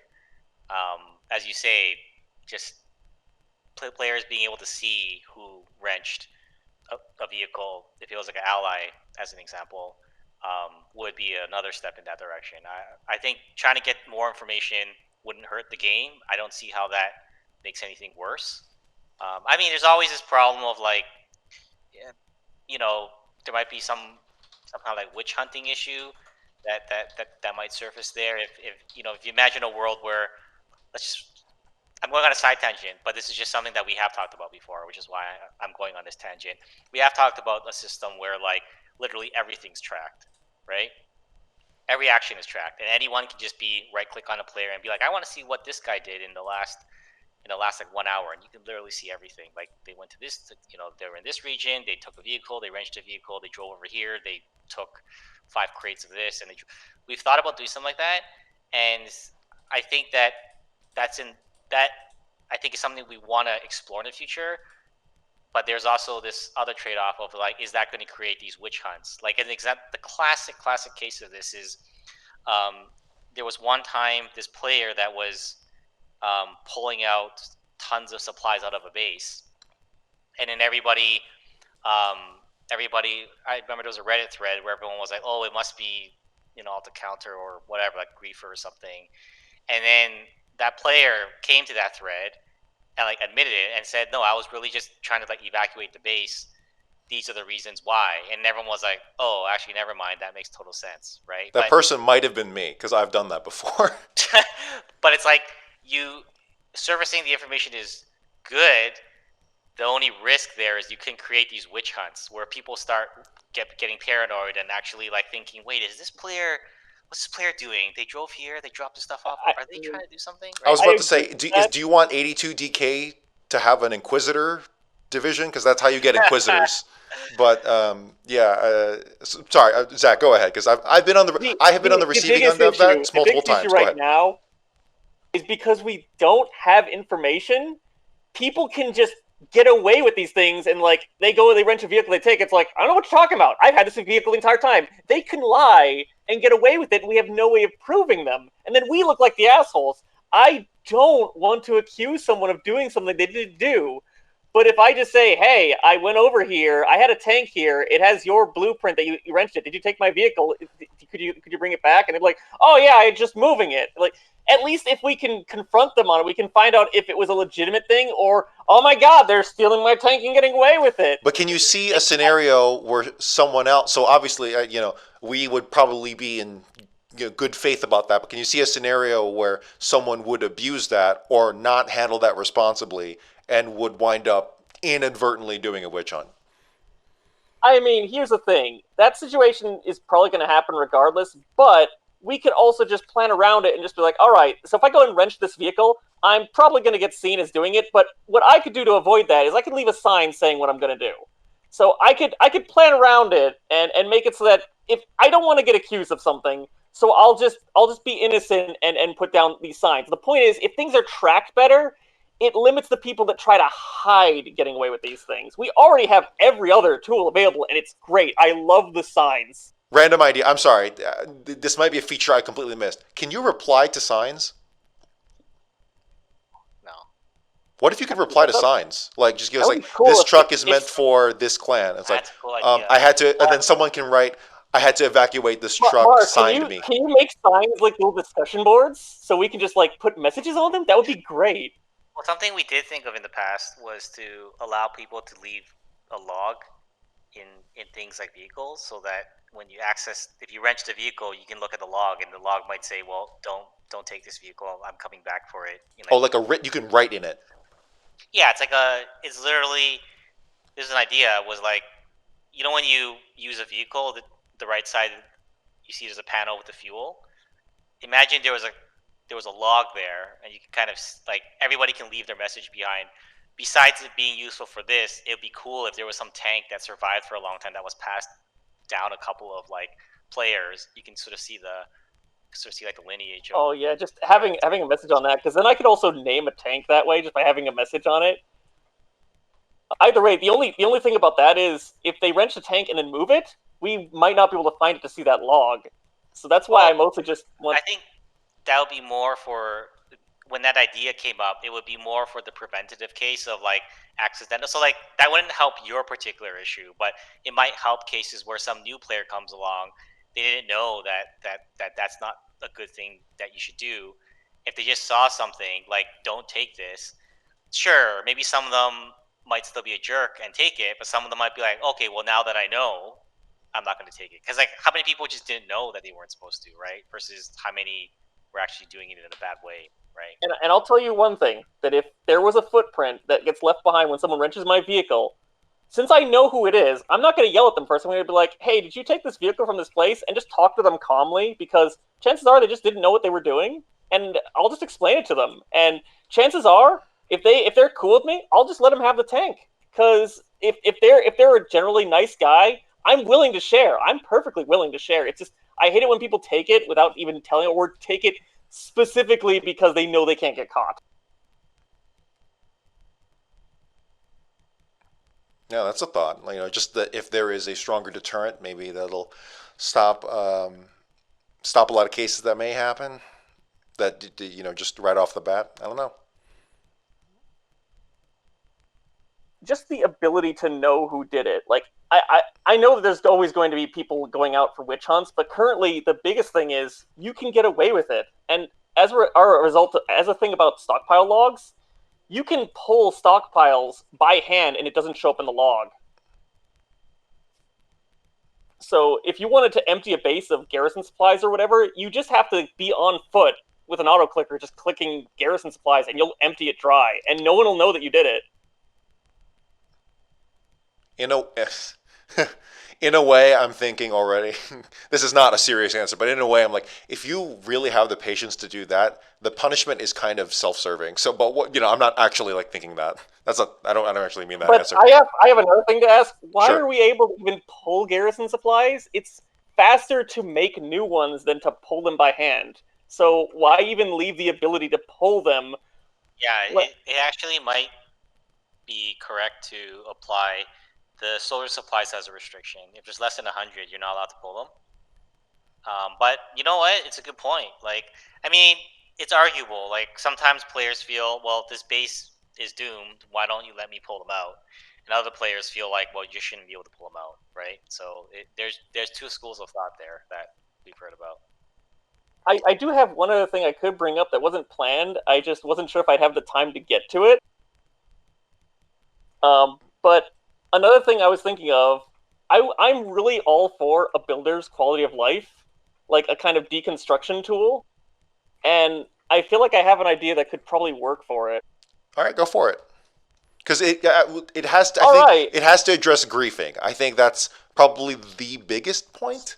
Is griefing. It's the first thing that came up. So the big thing is, let me just tell you that when I was playing back before you could put your name on a building, like when you put down a blueprint, it shows the name of the builder. Right. I love that. That shows that when I built this massive defensive complex, I don't have to say that I did it. It just says on the defense, I built it. And that feels great. Now I have bases everywhere, and people are like, oh, hey, Zach did this. I can see with my hammer. Let's expand upon that. So as referring to deconstruction tool, how about like a notepad or something, and you can go up and plan a structure that you yourself have built for deconstruction.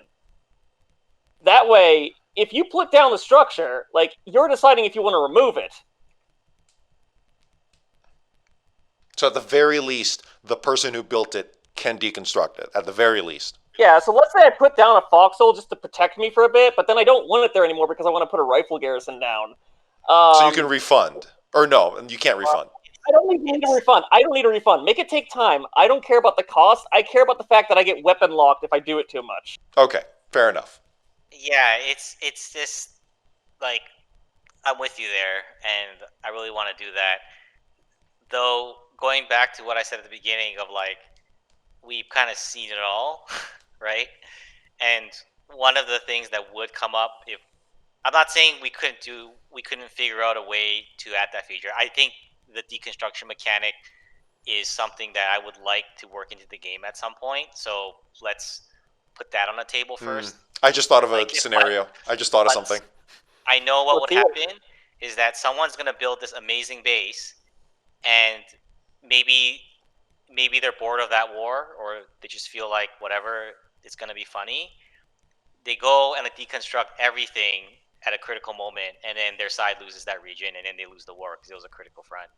I mean, for that same note, they could bring over and satchel it down. I can see that happening though, and maybe have it be so that when you're deconstructing it, it has to be marked as deconstruction for a day. So at least a day goes on and it's marked for deconstruction. Maybe change its color on the map so that they know it's getting marked. Yeah. That way, if an entire base is marked and it's still active during that time, but at the end of that, it just can be removed by the builder. Or maybe it's the opposite. Like it's the opposite of what you said. It's you can remove it for a certain amount of time, but after it's been there or used enough or some metric, then you can't anymore. So if it becomes like a battle-hardened front, that privilege gets taken away. But if it's sort of like back in the middle of nowhere, no one really cares, and it's been less than like 48 hours, then you can do whatever you want with it, right? It's sort of like an undo functionality up to a certain point, but the expectation is once it's been there for long enough, people might expect it to be there, and then at that point, you can no longer take it away. Yeah, I think that would also work well. But speaking of undo function, one quick thing on the wrenches, can we have the ability to undo a wrenching? Because sometimes I wrench a vehicle, and it's a squad lock truck with mortar shells, and it's in a hot front. I can't lock it because it's squad locked to a squad I'm not in. I didn't mean to wrench it because I didn't realize what it was there for. I can't undo the lock. Now a Colonial can hop in and steal the truck. You might be the only person who uses that feature. I'm kidding, but yeah. Can I return the lock back to No, I know. I'm kidding. I didn't mean to wrench it. I'm just kidding. But that's a thought. Back on the real quick about the deconstruction thing. Another thing I had thought of potentially is that someone could use it, like let's say a sandbag, right? It's like someone puts down a sandbag. Oops, the enemy took it over, or a trench, right? It's like now the enemy's using it. Well, what if I just deconstruct it real quick while they're not looking, and then just out of nowhere this thing disappears? I don't know. You could easily work around that. I mean, with a sandbag, I just run it over with a crane. Yeah, but then you'd have to use a crane. I don't know. We could come up with scenarios, until the end of time. So, but I don't know. I mean, the good news about those neutral structures, most of those neutral structures are pretty easy to destroy myself, except for trenches. But I mean, even still. Sure. We can kind of. Those are kind of like fire situations. It's just when I'm trying to build up a base and I can't fit things because there's things in the way, and we're constantly having to remove stuff left and right. That's mostly what it refers to. I have another thing that could also tie to like the player built thing, and it's also relating to decay. I think we'll close out with this one. Oh, all right. Or if you wanted to close out with this one. You know how when you place down a building, you're marked as like the builder of that? I feel like more functionality should be tied to that, and I would like for a third kind of garrison supply. And this is a little complicated to explain, but the idea is when we're doing garrison supplies and bunker supplies, we're mostly going to supply a base, and it covers everything in that entire area. But let's say I make a bunker base, and I set up things to be nice and efficient. I'm probably going to only play for like a little bit in this area, so I'll make like a nice little small thing, so it's 10 bunker supplies an hour or whatever. Then some Yahoo comes around and makes like 1 million trenches everywhere, and it goes from 10 to 300 an hour. I don't want to pay that cost. I don't want to go around and doing all these things. It would be nice if we had a garrison supply that only prevented decay for stuff that I built, and it only applies to the people to like the way it works is when you make a bunker base or a fob, you're the builder of that fob.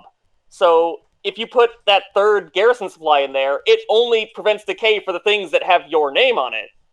And something you could probably do, like let's say I quit the war, I could take the deconstruction tool and unclaim it. And now anybody can come over and claim it, and now that third garrison supply only applies to the things that they have their name tag on. Right, so your issue is that you have to oversupply to account for other player structures. It's just, I love how bunker supplies and garrison supplies can be used to kind of control things. I use bunker supplies in bases that are kind of fat and full of foxholes and stuff. My only problem is watchtowers need garrison supplies, but I don't want to pay for the 8 million sandbags and foxholes. I love that when I make a bunker base, I could just use bunker supplies and it'll keep all the expensive stuff up. I actually just want more control with decay management.